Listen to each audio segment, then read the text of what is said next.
is Isaiah. What up? What up? And we're recording today rather than a live stream, but I think maybe I'll do a little bit of live stream tomorrow. Maybe do some gaming or something. Little birthday stream, that kind of deal. But yeah, let's get right into it. So I have talk a little bit about wrestling every now and then on this show, and I have a couple of AEW bits on here. Yeah. So I don't talk WWE, but I'll talk about the good stuff. AEW has a show called Grand Slam. They did it in Long Island for the first, I think, 3 years. Last year was in Australia. This year will be in Mexico. They also have shows in London, Wales, Scotland. Like, they're really starting to expand all over the globe. Now with the accessibility of HBO Max, which Dynamite and Collision are streamed on every week, they're really going to be able to grow their brand. They were limited to the United States for most of the first 6 years, but it's looking up. It's looking positive. They average over 1 million viewers for Dynamite every week, and which is a solid number. Yeah, and that's just concurrently live. That doesn't take into account people who go back. If you work Wednesday night, like I do sometimes, I'll go back and watch it the next day. So my numbers don't count every other week. So yeah, it's pretty cool. Mexico always has the famous luchadors, the masked guys, and Mexican wrestlers are actually treated like superheroes by the local kids. Because they have like their own backstory, and some of them will create like comic books and things based on the wrestlers. Pretty cool. That's cool. Yeah. So June 18th, and it'll be on Dynamite. So Wednesday, June 18th, it'll be live from Mexico. So we shall see. That's awesome. Yeah. Yeah, and they got Kenny Omega, guy on the Caucasian guy on the top right. He's one of the best wrestlers of all time. Always does the luchador style. Same with the guy in the front left. So AEW has quite a good luchador scene, but obviously nothing compared to Mexico. And speaking of first 6 years, I was gonna, put your other story right in the center, but we might as well knock this out. Yeah. AEW has now broken the record for the longest weekly wrestling show streamed on TBS and TNT. Now, what does that mean? That seems oddly specific. Well, that means that they beat WCW, who was the WWF competitor back in the day. During, I would say, the greatest time to be a wrestling fan was in the, late 90s.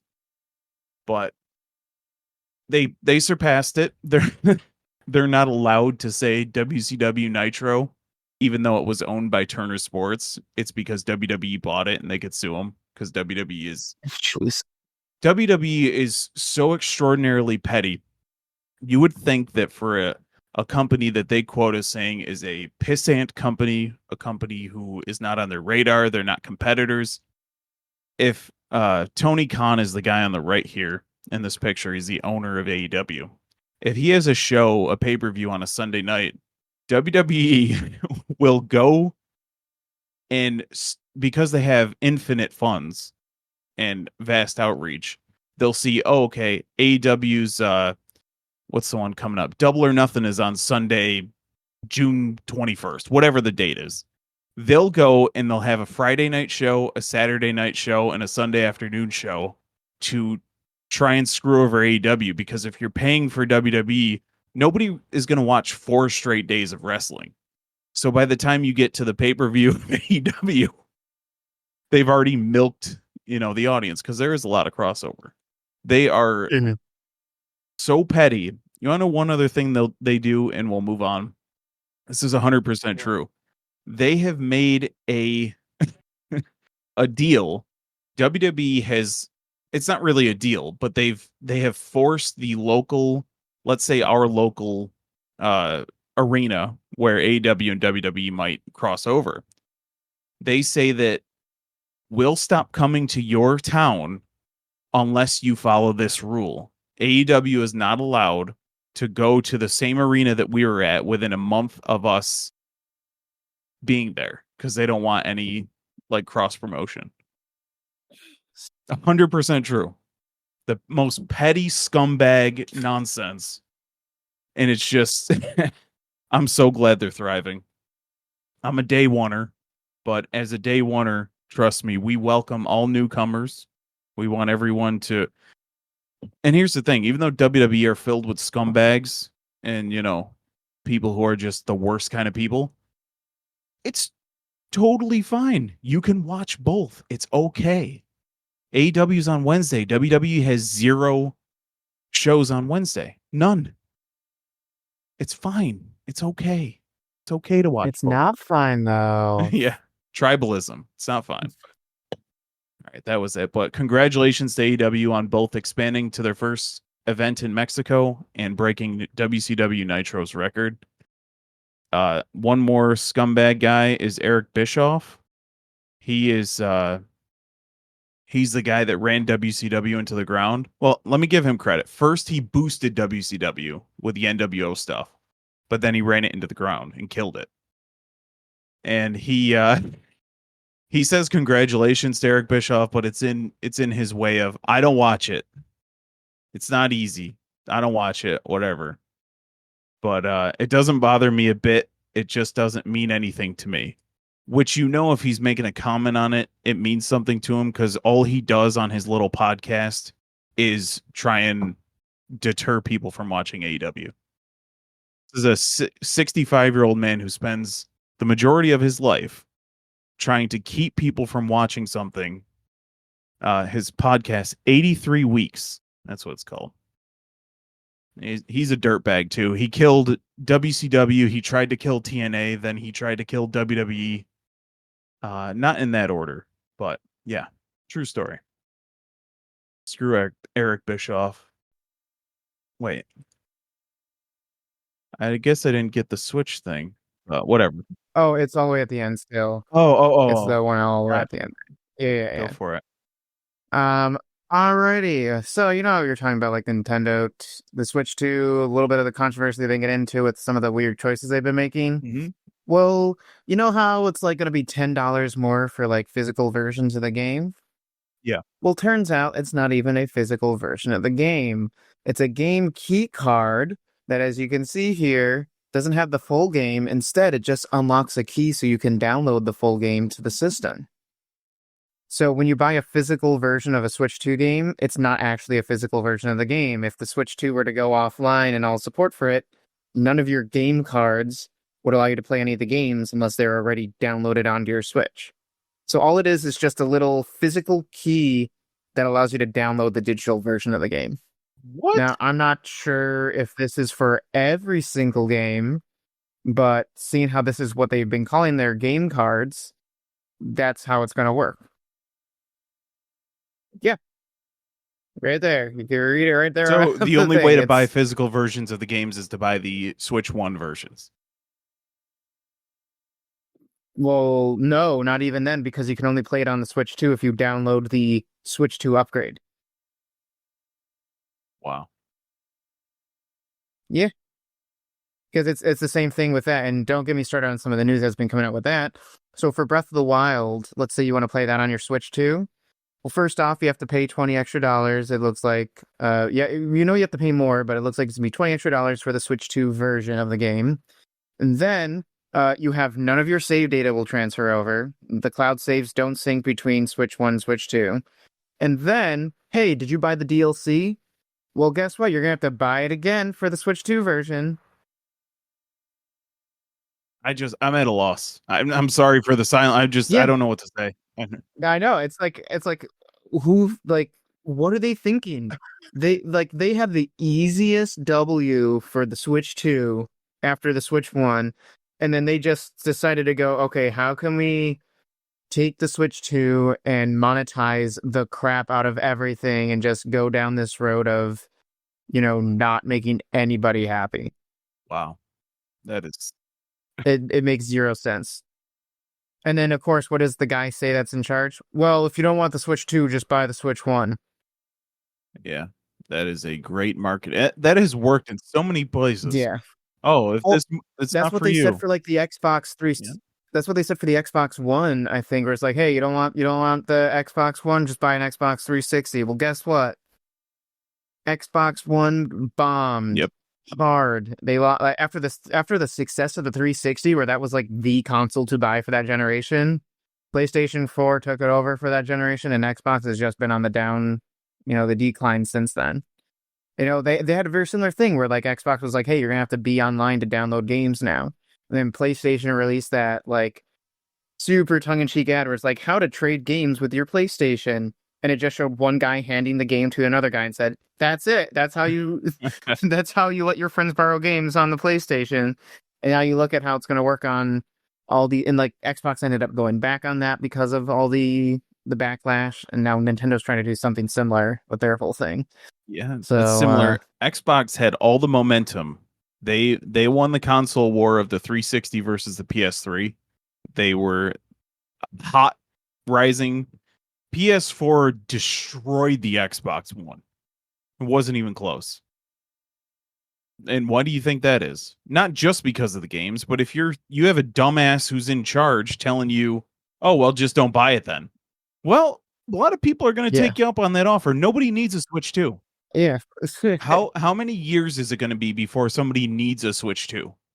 Probably when that FromSoft game comes out. Yeah, and even then, is it going to be a Switch 2 exclusive? Right. Who knows? Yeah, they only market it as a Switch Like, exclusive, right? yeah, I'm just kind of at the point right now where I'm like, I don't think I'm going to buy a Switch 2 at launch now. Right. Like, do I want to support this at all? I don't think so. Yeah, it's got to be a principle thing. Even if you can afford the $450 and you think it's justified, the actions that they're taking we have to stand up against them. And I know they're going to sell Yeah, millions of them, especially because of the scalpers, but like at what point do we stop? I'll just buy. I'm going to buy a pre-owned one, which means Nintendo's not technically getting any of my money from it. Yeah. That if I end up getting one, but I don't know. This was the easiest day one buy of my life, and now I'm just like, I don't think I'm going to get it. Yeah. It's Which wild. sucks. It's so crazy to think about because Nintendo was one of the few, they were like the last holdout on the company that wasn't disrespecting their fan base. So it's Oh yeah, especially strange because they're just leaning all the way into this. yeah. They're literally doing the same like Ubisoft. People like chewed out and destroyed for saying things like, oh, people got to get used to not owning their games, and then I was like, what? They're just like, yeah, you don't own your games. You just get a license to play the games that we make. Yeah. And Nintendo was just like, yeah, let's go with that. Yeah. Oh my god. It's so crazy. All right. Yeah, I love that one. Yeah. I'll just talk about this very quickly. Beginning after the end, it's a manhwa that was like a web novel, then became like a webtoon, and then Crunchyroll picked it up and just turned it into an anime, which I guess was pretty cool for this guy who just started writing this, by himself in his own, just releasing these things on the internet. Didn't have a studio or anything behind him, and now he was getting an anime adaptation. And I remember them talking about the anime at New York Comic Con last year, and I heard good things about it, so I was kind of like interested to watch it. And then it turns, the anime just drops, and they're like, "Oh yeah, it's like 60% slideshow." For a manhwa that's all about like the action, it's just a lot of like still shots and voice going over it, and it's a little sad to see, especially because the guy's going to be at SakuraCon this weekend. I'm like, this is going to be interesting because they were going to show the first 2 episodes, and I'm like, I was going to maybe see them, but I'm not so sure anymore Right. because I mean everybody's been saying it's just a real bad adaptation. That's unfortunate. Yeah. So we have our question of the week, which is what is the best book to movie adaptation? So if you listen to our show last week, we did the worst. And for me, it is a runaway. So, well, we should say Isaiah and I spoke about this pregame, and we both said Lord of the Yeah, Rings. So we figure, that's too obvious. yeah, It's too easy. let's do a different one. So aside from Lord of the Rings, specifically, we'll talk about our other two. So Sin City, Yeah. Robert Rodriguez, Frank Miller. Frank Miller, who wrote the comic book. Robert Rodriguez, who was such a fantastic director, with this kind of gritty style. Oh yeah. The casting is fantastic top to bottom. Bruce Willis, obviously, and Michael Clark Duncan, all these guys and gals who they just nailed it. But if you were to ever read the comic book, which I did, I saw the movie first, and my buddy told me it was based on a comic book. My guy who used to own a comic book shop. So I went back and read them. It is panel for panel exactly identical to the movie. It's so well done, include like the obviously the stylized version of mostly black and white and the color. They do that brilliantly in the comic. And with Frank Miller at your back, if you're Robert Rodriguez, you're able to just they nailed it so perfectly. Even the angles of the characters during some of the shots are just so perfectly done. And now, do I need that for all of my versions of adaptations? No, not at all. I just need them to respect the source material. But I thought this was just this was a masterclass, and this is my favorite movie of all time as well. So it's brilliant. Oh, shout out to Elisha Wood, by the way, playing the cannibal guy. Uh, I almost forgot about him, but all right. And yours? Mine's a different kind of adaptation because you could say, look, Christmas Carol, it doesn't follow the book one to one. However, this is one of those movies where it's like, we watched this version over any other adaptation there is out there. Because not only does it adapt the story of A Christmas Carol, like, I'd say near perfect, but it does it in a Muppet style that also makes it enjoyable for people who like this. This was like the movie we watched every Christmas time growing up. And you got wow, why does name Michael Caine just playing a perfect Yeah. Scrooge in the movie here. Just that I don't know. It's just like I think it's like a perfect adaptation, and in the sense of the word, where it's just like, is it a 1-to-1 recreation? Like, let's say Sin City is? No, but it's the key word there of adaptation. It takes the source material and perfectly adapts it into what they want it to be. Another close second for me is another Muppet movie, Muppet Treasure Island. That's another one I love, but I think that one's just more of a personal love. This one, I think a lot of people agree, is like one of the best versions of this story out there. And I mean, there's a lot of good adaptations of things out there that you could say, like Silent and the Lambs or other, like Fight Club. But this is one where I'm like, yeah, it's a really good Muppet movie, but also just a very good adaptation of the book. Absolutely. All right, let's talk about our what we watched this week, all that good stuff. So I saw two movies at the theater on back-to-back days, and the first one is Drop, and it's about a lady. She's a widow who goes on a date, a blind date, essentially. I guess it's not necessarily a blind date because they've met each other online. Are those still considered blind dates? I don't know. I'm way out of the dating scene, so Yeah, because you still haven't seen each other yeah, yet, so they still call it like a blind. I guess, yeah, because you haven't actually like met the yeah, person. As far as we know, you're getting yeah. catfished. True, true. And the whole movie is about their dinner and the hostage situation where they take the main lady's sister and son and hold them hostage, and they're trying to force her to kill her date. Now, he's not just some rando guy. I won't get spoil what he is, but he's a photographer who may have happened upon something, and the next day he's supposed to reveal it, we'll say. So they need her to kill him, and it's a whole setup, whole situation. And the movie is exactly what I wanted it to be. It's suspenseful. You care about the characters. They do a nice job of. I think I'm gonna spoil one thing, and it doesn't ruin the movie because it's just not going to, because you're gonna find this out within 8 minutes of the opening thing. The date is not the killer. So that's it. That's fine. The reason I'm telling you Yeah. this is that they make you care about this guy. So the tension of, is she actually going to kill this dude? Like this, like they portray him as such like a gentleman that you really care about both of them, because you're like, oh, I don't want her son to die. Go ahead. If this would get out of the way, I would tell you the exact time frame, but I think it was like 93 minutes, so it's very tight. It doesn't screw around. And I'm so sure that this Brandon Skelnar guy, I have this thing where I can tell if a guy playing an American is British or Irish or something along those lines. He's American?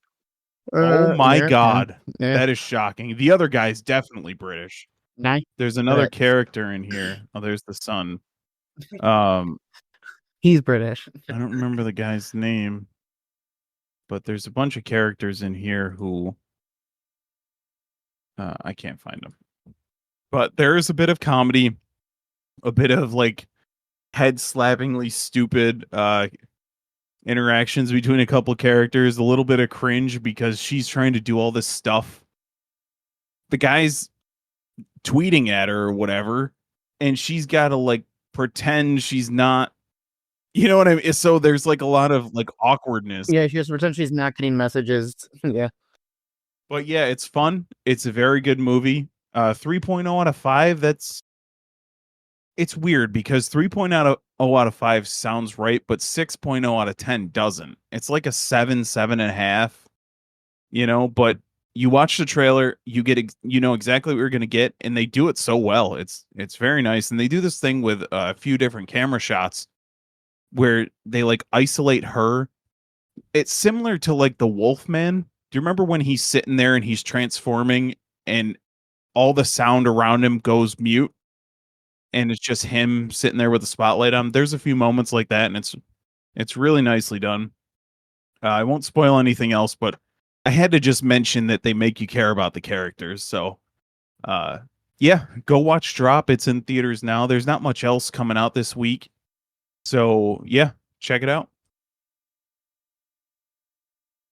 All right. I won't talk too much because I'm pretty sure I've talked about this once or twice already. But well, I guess I'll say as well.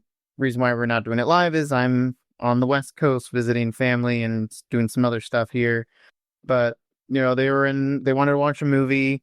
We were talking about like Malignant because I visited the Seattle Underground, which part of that movie takes place in. We were getting to horror, and my aunt's like, she doesn't like horror. My cousin does like horror, and I was like, I think I have the perfect horror movie that people who don't like horror love, that I've showed it to a bunch of times. So we watched The Menu, and I mean, yeah, it's I think my third or fourth time watching it. Still super good. One of the best movies from 2022. And they both really enjoyed the movie, both really got into it. I was like, yep, that's the movie for you. It's go out and watch it. Can't recommend it enough. Absolutely. I mean, Ralph Fiennes is fantastic. Nicholas Hoult even more so. Like, because we've been praising him so much. It feels like recently, but watching him again in this movie after all the other stuff I've seen him in recently, it's like, yeah, this guy's just so good. He's such a great actor. Yeah, it is such a good movie out there. If you haven't seen The Menu at this point, you got to see it. Don't try and go in as spoilers free as possible. It's on Amazon. Oh, nice. Yeah, I didn't show any of them a trailer for it. I was like, yeah, just watch it. It's on Amazon Prime. That's where we watched it. So 3.5 out no of 5 excuses. Well, everyone has that's Amazon. definitely low. This is criminally low. Criminally low. Now, I had high hopes for this movie. This movie's called The Amateur. After his life is turned upside down when his wife is killed in London in a terrorist attack, a brilliant introverted CIA decoder takes matters into his own hands when his supervisors refuse to take action. Just as it says, wife's killed in yeah, I guess it's not. This isn't a spoiler. I thought it was going to be like they were targeting his wife because he's a CIA dude, but no, it was just random. So she's randomly one of the hostages that's killed, and Rami Malek, Lawrence Fishburne. There's a couple other people I recognize, but I don't know their names offhand. This is the CIA director lady, I believe. No, that's his wife. She's gonna be Lois Lane in the Superman movie. Oh, nice. So Yeah. this movie, unfortunately I had high hopes going into it, and it completely ruined those hopes because it was way better than I thought it was going to be. It was such a this guy's like a little dork. He's a little nerdy dude who all he wants is revenge for his wife. These jagoffs killed her, but he's powerless. Or is he? He goes the route of trying to train Lawrence Fishburne's a CIA operative trainer guy who's trying to get him to have like gun and hand-to-hand combat skills. But we quickly realize this guy is not a hand-to-hand combat guy. But what he is a genius and a hacker coder dude. So instead of doing the usual John Wick, Jason Statham revenge stuff, he uses his brains and his skills in his own way to make his way towards revenge. I highly, highly recommend this. This is the second best movie of 2025, beating out A Working Man. I would still say The Last Breath is better because that movie was just so masterfully done. But this movie is so good. It's about 2 hours and 3 minutes, I believe, but this ad keeps covering it up. For some reason, they want to cover the. Oh no, it's down here. Yeah, 2 hours and 3 minutes, and it is. It's just so fantastic. And Rami Malek, obviously, he's a smaller stature guy, but he plays the.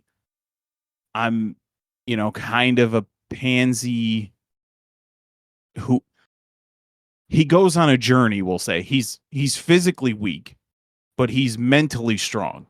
And his determination is what his determination, obviously his brilliance is what gets him in some situations and out of some situations, we'll say. Lawrence Fishburne, obviously great as always. This is a 4.5 out of 5, 9 out of 10 movie.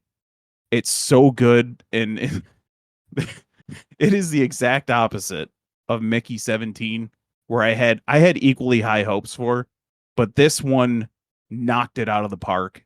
And if you're going to see a movie, if you want to go to the theaters and see a movie, see The Amateur. Don't Drop is really good, but The Amateur is a movie of the year contender. So good. I actually want to see it again, which is rare. I want to go to a movie twice in the theater, but yeah, go see this. It's so good. In 2 hours and 3 minutes, whenever there's a movie that's over 2 hours, I find myself a lot of times saying, you could have cut this, you should have cut that. I was thinking about it, just sitting by myself, thinking about, could they have cut anything? And the answer is no. The movie was 2 hours and 3 minutes, and it needed to be 2 hours and 3 minutes. Brilliantly done. And James Hawes, I don't know if I know him from anything. Fantastic movie. Go see this, everyone, please. It's made a decent amount so far. I was looking at it the other day, and it was around 33 million worldwide after like a week. 36. So please go see this. It is fantastic. So he did some Black Mirror stuff. I mean, it looks like he's done some Black Mirror episodes. That's the B one. The B one was okay. The Hated in the Nation. I don't think I've seen that one. Yeah, he did some Doctor Who stuff, it looks like. Interesting. Uh,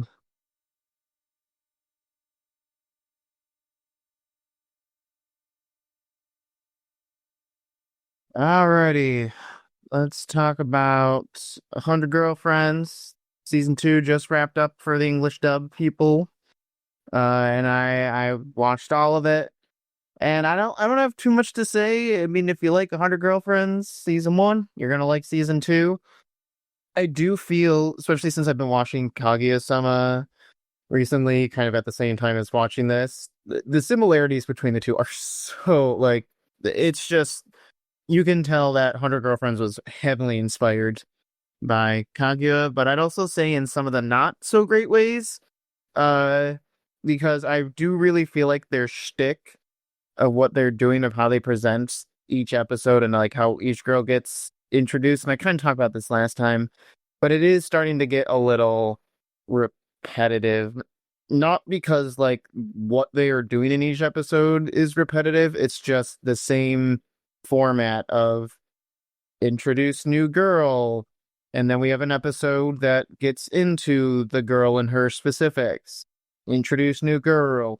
And I find the more interesting episodes are the ones that aren't specific to like the introduction of a new girl. Like there's an episode that's about Harvey, and let's just say her hair. That's all I'll say on that episode. That's welling. And then the very last one that has to do with Karne and her being a tsundere, and kind of like what that means. Those are the more fun, interesting episodes because it takes characters that you already know and that have a lot of development and then develops them even more. And it feels, more unique with the storytelling. And I'm actually really want to read the manga because they keep on mentioning in the anime that, hey, we had to cut this down for time reasons. Hey, we had to cut this down for time reasons. Or if you want to see more about this, read the manga.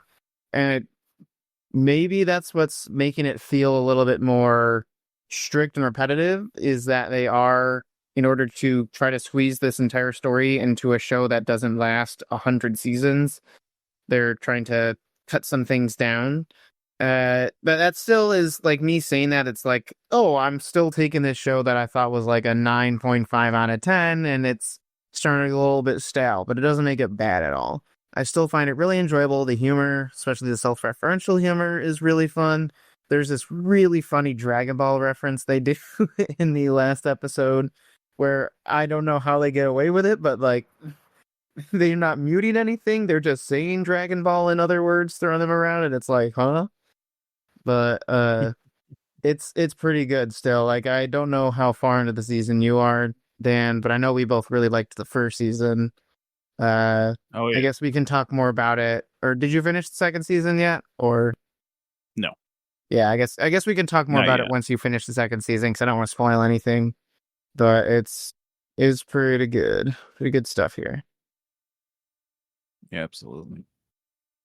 All right. I watched the first episode of My Hero Academia Vigilantes.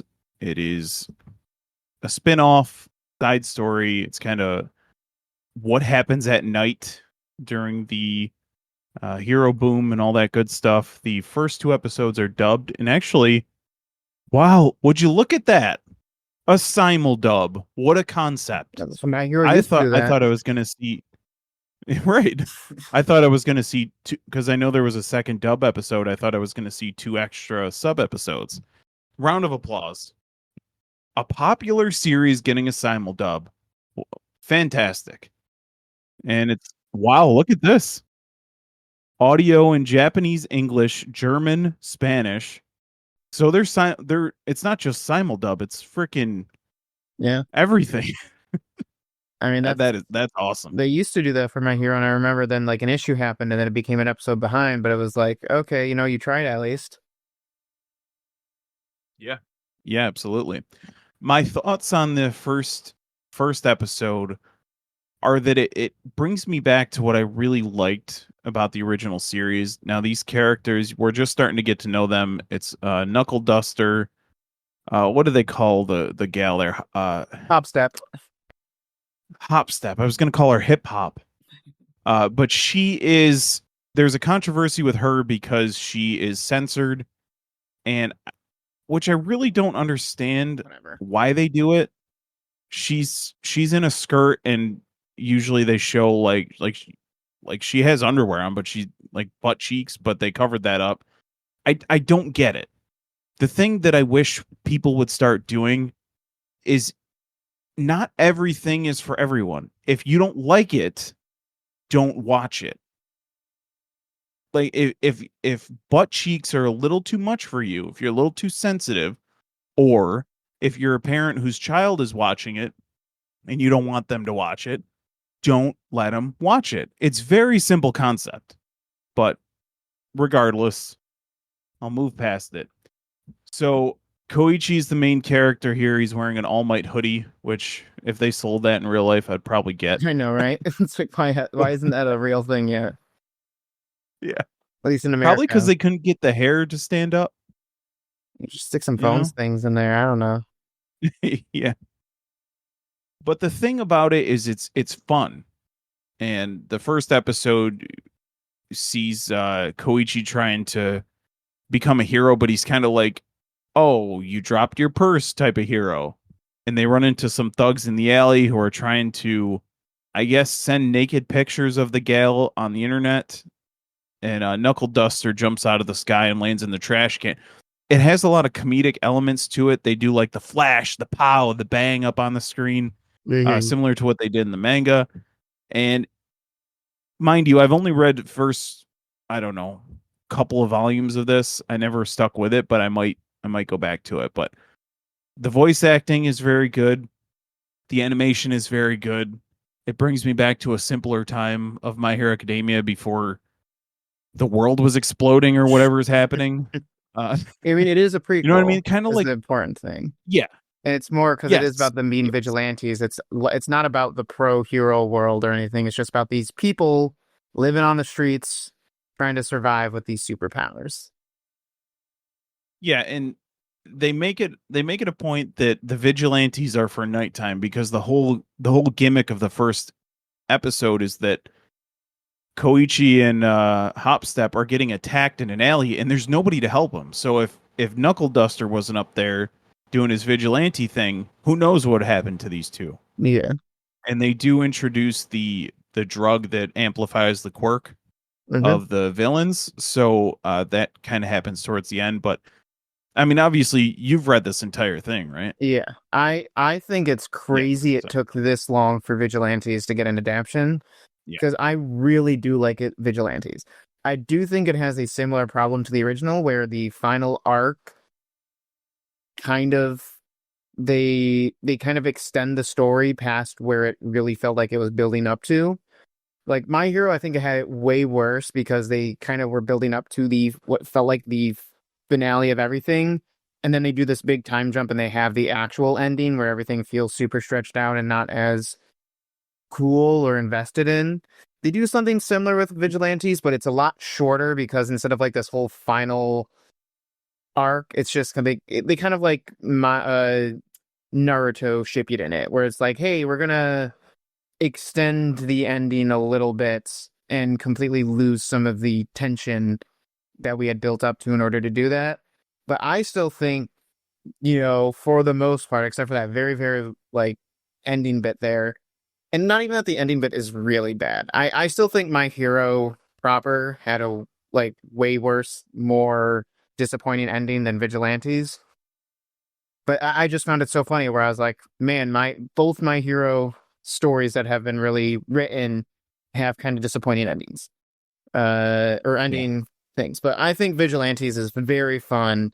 I really like the characters. I think that's the big important thing is, a lot of people, I'll say they talk about like, oh, Deku and Ochako and their relationship and stuff. It's like, yeah, they've always had that in there, but it never felt like at the core of it. I'd say these three characters and their relationship with each other is really well done. I really like these three characters quite a bit, and I really like what they do with them.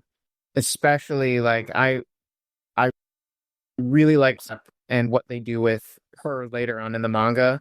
Plus, you get to see some cool little cameos of characters from the original. And they do some really fun stuff. Eraserhead shows up in the first episode. Yeah. So I mean, it's not really a spoiler to say, but Eraserhead is actually a big part of Vigilantes. And I like that quite a bit. But there's some characters that will pop up that are like fan favorites from the original that you'll see. And it's not like the students, obviously, because this takes place years before. Or maybe it's not years, because I think it's a flashback that we're seeing when we're looking at one of these characters. But there's a character that pops up that I love in My Hero that doesn't get a lot of screen time. but they get more in this one. So I'm excited for this adaptation, and I'm hoping they can do what, I always like to happen with adaptations, which is maybe tighten up the ending a little bit since you're adapting it. Yeah. We'll Well, and if see. they're adapting it after it ended, then you have a better chance of that. So, Yeah. yeah, check this out. It's on Crunchyroll currently. I don't know if it's on other platforms as well, but I can check that if you want to start talking about Sakamoto Yeah. Days. Well, I also want to quickly say for this, don't get fooled, because I know some people were saying, oh, it's not All Might, it's not Deku, and it's not Ochako for the three main characters. Like, it just feels like ripoffs. They're not at all. They're their own characters. They feel very different and unique. Don't let that be a hindrance just because it looks like that. All right, Yeah. Sakamoto Take this Days. for what you will. Here I found it. So take this for what you will because it's coming from IGN, but it says My Hero Academia Vigilantes are streaming exclusively on Crunchyroll. So there's the answer. Okay. All right, Sakamoto Days. I've been keeping up with the manga. I haven't really been watching the anime because I watched the first couple episodes and it just really wasn't gripping me as an anime. And I've been talking to a couple other friends who have been watching the anime, and they just say it's like not that great of an adaptation, at least compared to mainly because like the art, they really the art style and the panels you get in the manga, they really don't translate well into animation. But I've heard it's still fun for people who haven't read it. But I'm mainly going to be talking about the manga right now because I got caught up on the manga on my plane ride over. And there's been stuff that's been happening in the past like 5 or 6 chapters. But I think I talked about last time I talked about Sakamoto Days that they were making some character choices that I didn't like. And there was a lot of stuff they were doing that I just wasn't on board with. But they have done what, they typically do in manga where there's like a complete tonal shift or like the world itself kind of gets flipped on its head and the status quo completely changes. Like that's a big thing that happens in a lot of mangas. Uh, like thinks in a bad example, Sword Art Online halfway through the first season there, where it's like, hey, you thought this was going to be about them escaping the game? Well, turns out, nope, they escape now, and we're changing what the second half of this story is about. And it was for the worse. Sakamoto Days just did something similar where they kind of flipped the status quo, and I love it. I think what they're doing in the manga right now is so exciting, and it has me like wanting to read it week to week again instead of falling behind because I really like what they're doing. I hope it isn't just a quick little thing and it's just an arc. I hope that this is the approach that they have for the rest of the manga and it kind of leads up till the ending because it's really, really fun. I don't want to spoil it at all because of how good it is, but it's got me invested in the manga again. Not that the manga ever had me uninvested, like I didn't like it at all, but I just wasn't a fan of some of the character choices they were doing, especially with the main villain. Really wasn't a fan of some of the stuff they were doing with him. But yeah, I'm excited again. I'm all in on this manga again. Nice. Yeah, I got to catch up. I was looking at this now. I'm about probably 20 chapters behind. So yeah, you're about 10 chapters behind where the thing I'm talking about will happen. But it's super good. I can't wait to talk about it with you once you get to it. Yeah. Genshin Impact. All right. EA. Okay. It's not even about Genshin Impact at this point. I talked about it a little last week. Wasn't really able to get into it because of the our time constraints we had. But just a little bit of a recap from what I said last week. Joe Zija, a voice actor that Dan and I both like. He was in Fire Emblem Three Houses. He released a video basically talking about a lot of the controversy that had been happening. And I'll give you a little bit of a rundown on that, where, Genshin was, or voice actors for SAG-AFTRA went on strike. There's a bunch of games and things that were struck. And so we lost voices in Genshin Impact because of that, is what we were told. And that, hey, it sucks not to have voices, but, the voice actors need their rights. They should get their AI protections. Mainly it was because Genshin wasn't, as we knew, Genshin itself wasn't a struck game. It was that Formosa, the recording studio, was. was struck because they were one of the ones that were creating games. So that's what we all thought. We all thought that, okay, Genshin's not getting voices because Formosa is struck. And then they swapped recording studios. They went to a different one. And some of the voices started to come back. They were like, okay, cool. Where's the rest of the voices? Well, what kind of incited this whole incident is one of the characters got recast.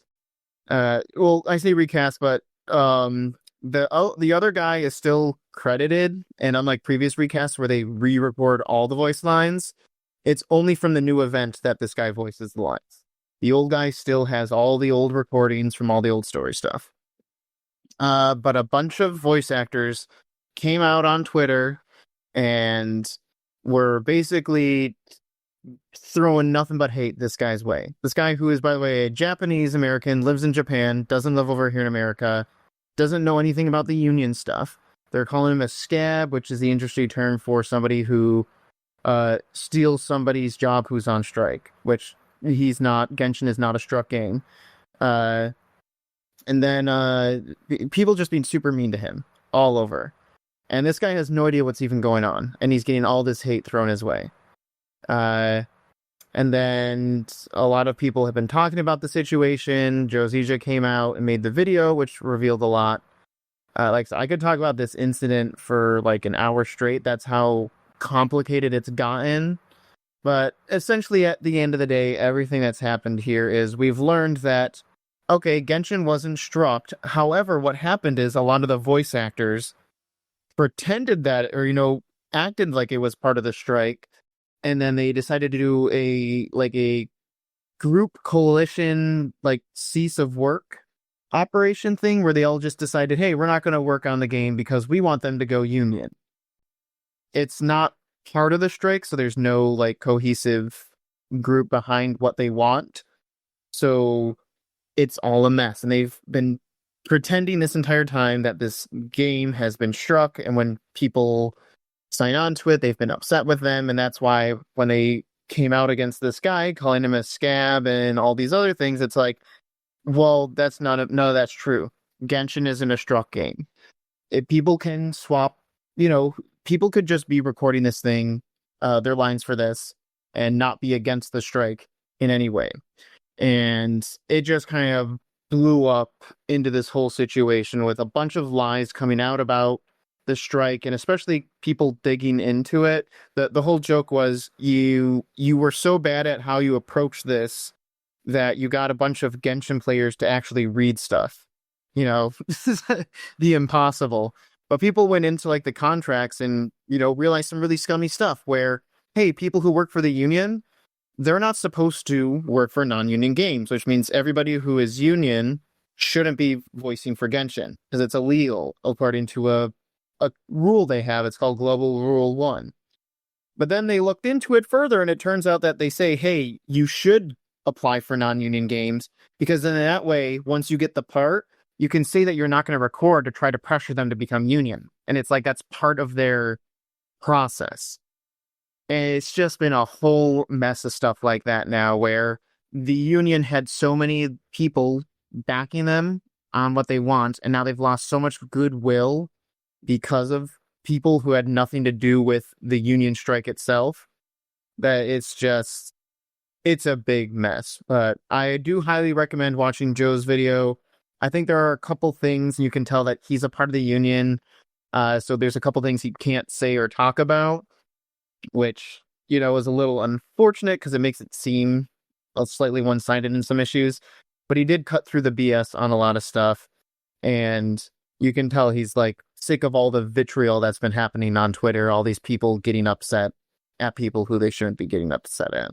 But I just wanted to talk a little bit, splur a little bit about the stuff that's on my mind, and just highly recommend that if you want more into like this whole mess of what it is, there's a lot of videos out there that are going to be going over it and everything that's been happening, just to kind of keep you in the know-how of what's been going on with this strike and exactly why it hasn't been ending. It's because it's not as black and white or as simple as they've made it out to be. they kept on saying, "Oh, it's about AI rights. It's about AI rights," and then it turns out, oh no, they're striking Genshin just because they want them to go union. Something super selfish and that has nothing to do with actual rights for the voice actors. Goodness. Yeah, and Oh boy. it's unfortunately turned me off of a lot of the voice actors and actresses I really liked. One of them, Kaylee Yeah. Mills, she voices a character in the game named Kuchin. She does Amelia from ReZero. I know she's also in um, uh, Konosuba, or she's in a bunch of stuff, and I've always really liked her, but she's been real stupid on Twitter, and she ended up even deleting her Twitter, and then some of these people going to Blue Sky. And it's just like, man, you just showed that you're not a great person, and it sucks because I was a fan of your work, and now it's hard to be a fan of your work because you've just shown that you're just a terrible person. You know what's funny is I almost created a Blue Sky account just so we'd span all platforms, but the people who are on Blue Sky are the worst of the worst. All right, So that's why we say, hey, I'm glad that Blue Sky exists because it gives them a place to be, so I don't have to deal with them. yeah, just to go and be in their little safe space and cry about the president and all that stuff. So and yeah. So all right, last thing before we get into our preview, Kill Tony. All right, yeah. So I mentioned that I was doing stuff with my family here. They were watching some things here that was like, I can't remember exactly what it is. It's a Fox News show that they like to watch. It's like the Gusfeld or something. Yeah, Greg Gutfeld. Gutfeld, yeah. They were watching that and they were talking about like they like the humor and stuff. And I was like, you know what you guys would like? You guys would like this thing called Kill Tony. So I played for them the very long episode of Kill Tony, the one where it's we got Shane Yeah. Gillis on as Trump and Adam Ray on as Biden, and Yep. we were all laughing just so hard. We were only going to watch like an hour of it. We watched the full like 2.5 hours. It's just so funny, especially because Where I do remember they when I live, first by the watched. way? We're in What city? Seattle. So in Seattle, there are people who watch Gutfeld? Yeah, Wow. Seattle's yeah. like the freaking biggest left wing city in the country. uh, Wow, that's impressive. oh I yeah. thought they screwed everyone over there. How is Seattle, by the way? Decent? It's very nice. Like I kind of wish I lived here. Like especially compared to Yeah. like going to New York City, I'm like, man, New York City feels so trashy, and here in Seattle Yep. actually feels like they're one with nature because like we're driving through this beautiful neighborhood and there's a lot of development and modern housing, but there's also so many trees and plants. They have like sakura blossoms. It's just very Yeah. naturey, but also developed. And then especially going to the city proper of Seattle, like I went to like the kind of like the West Coast area there, like where the coast is, where like the Ferris wheel um that's because that's where we had like the underground tour that we did. But I mean, it was just so beautiful because everything, once again, you can feel it feels modern with its structure. And even though in the city there's not as many plants, the way that it's made, and I think the angle of the city and on the water there, it just felt so beautiful and clean. That's the most important thing that it felt to me is like when we went a little deeper into the city somewhat, then it started to feel a little bit more like New York City-esque and a little bit more dirty. But especially on that like shore side, I was like, man, I would love to just live here to be able to explore everything. But yeah, Yeah. it's Yeah, that's beautiful. cool. We're gonna be doing the I'm aquarium in still at Space Needle later today. nice. I'm still at a bit of odds with Kill Tony at the moment after the Yeah. antics they pulled with the Netflix episode, but this Biden Trump episode has 25 million views, which is about 12 times the usual amount. Oh yeah. Because we also watched like the Post Malone, Joe Rogan, and I can't remember what the other guy was that was on the episode. They had three people, It but was Tom Segura. no, not Tom Segura. Though he's another bald guy. Uh, I can't remember because someone made fun of that. A lot of them were bald there. Yeah. Uh, But Oh, this is another one you should show them. Tucker Carlson was on one, oh and yeah. Jim Norton's one of the funniest guys on the planet. So, Oh yeah, no, it was funny because they were also saying like they saw some of the guests were like, oh, that guy was on yep, Gutfeld and whatnot. I was Jim like, Norton yeah, actually is on Gutfeld a few times, and yeah, Gutfeld is they do politics, but they make it funny. yeah, Unlike Jimmy Kimmel or the guy with the glasses that was on Daily Show, that dork. yeah. Can't remember his name, I but don't, yeah, they make it funny. They do jokes, and it's lighthearted, and it's a good time. So yeah. But no, it's yeah. yeah, we had some good laughs watching this Oh, stuff together. there's another one here where a guy plays RFK Jr. Oh, that's He does funny. the voice, and it's real weird. Yeah, no, So, I showed them but some yeah, other clips of stuff, and they were like, and they're like every Monday. I was like, yeah, every Monday on YouTube. Just watch it. mm, but That not good. really though. Every Monday on YouTube, but not really Yeah, not really because of what anymore. they did to us. Yeah, But so they got a uh lot of if you backbone. watched if you decided you want to pay $25 for Netflix, you got to have the episode they did Trump again, Shane Gillis Trump. They had a bunch of stars on. And then the very next week they give us Luis J. Gomez and Lemaire Lee, who both suck. And you know what kind of makes me a little bit happy? Look at The the numbering. consistency here. 2.5 million, 2.4 million, 2.1 million. They leave out a week and screw over the people who've been supporting them the whole time, and it drops to 1.2 million the very next week.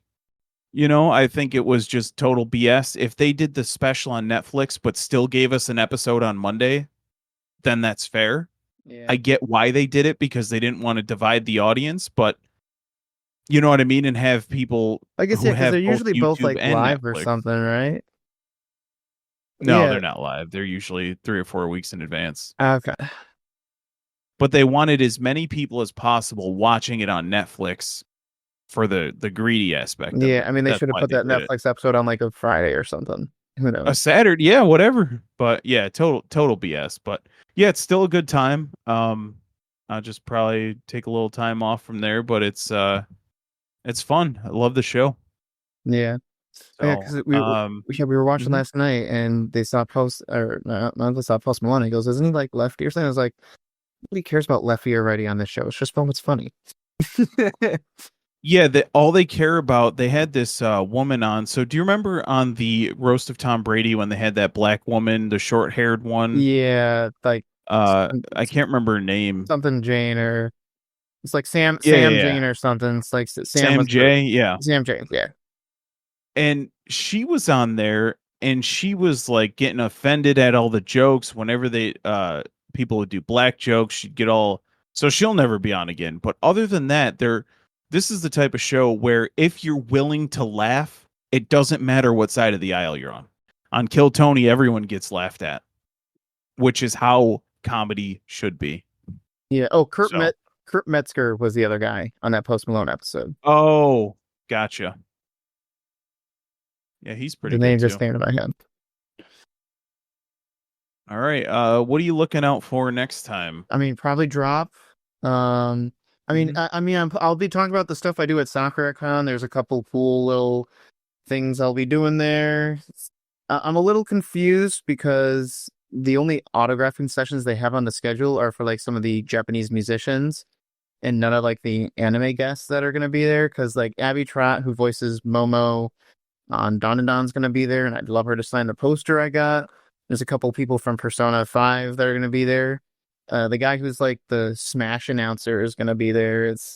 They have some cool guests, but none of them are listed for autographs. So I'm hoping that it's just because they're going to be there when they're not doing panels like all the time. So it's a much smaller, it's smaller compared to like near Comic Con and stuff. So we'll see. I Yeah. got some cool stuff. I'll probably talk about that though. I'll probably come home with 10 pieces of art because Artist Alley always sucks the money right out of me. But If yeah, you get a chance, see the amateur as well. yeah, I'll see. Because I'm coming back Monday night and then I'm back to work Tuesday, so I'm gonna try to squeeze some stuff in before Thursday. We'll see what I'm able to do. Yeah. I will probably finish Lost by the next time we get here. I just met back up with the Australian girl whose name's escaping me. Claire. Claire, I just met. She's looks like a goddamn lunatic, Yeah. so we'll see where that It's goes. so funny you mentioned that because I just finished season 1 on the plane ride over. What's You're that flight like? Five and a half? you're like 6.5 hours, yeah. Because we went to Six and a JFK. half? Because I went from Syracuse to Oh, JFK and then JFK to Seattle. My next one's gonna be don't you love different they because we're send going you to east? yeah. My next one's gonna be out of Chicago, so I'm going to Seattle to Chicago, That's what I Chicago to thought it was going to Syracuse. be. Yeah. Yeah, well, it's because I'm a So what is it? Delta. Probably 3.5 to Chicago and then 2.5 to Syracuse from there, Well, it's roughly. weird. It's a little longer, but it's on the way here. It felt shorter because I left at 4, got in at 10, but it's like, oh, but also 3 hours added because of the time change difference. So I'll be leaving Yeah. around 11 here, and then I'll be getting in around 10 o'clock over there. But once again, 3 hour difference. So, Yeah. Yeah. You but lose on the way back, but yeah, I mean that's been the nice thing yeah, is it's that's like, cool. hey, I've always been a night owl, and it's like, hey, I'm going to bed around midnight here, which is usually 3 a.m. there, and it's like, it's this feels good. This is I feel like I'm on a Yeah, normal sleep absolutely. schedule. Yeah, and on the West Coast, I would love it so much to live there because the NFL starts at like 10 a.m. on Yeah, I know, right? Sundays. Uh, but yeah, I think that'll do it for us. We'll be back regular streaming time next week. I think I'm going to stream tomorrow for a little bit. Maybe just do some Kaizo or something. I'm not exactly sure what I'm going to stream, but that'll do it for us, and we'll catch you guys next week. Peace.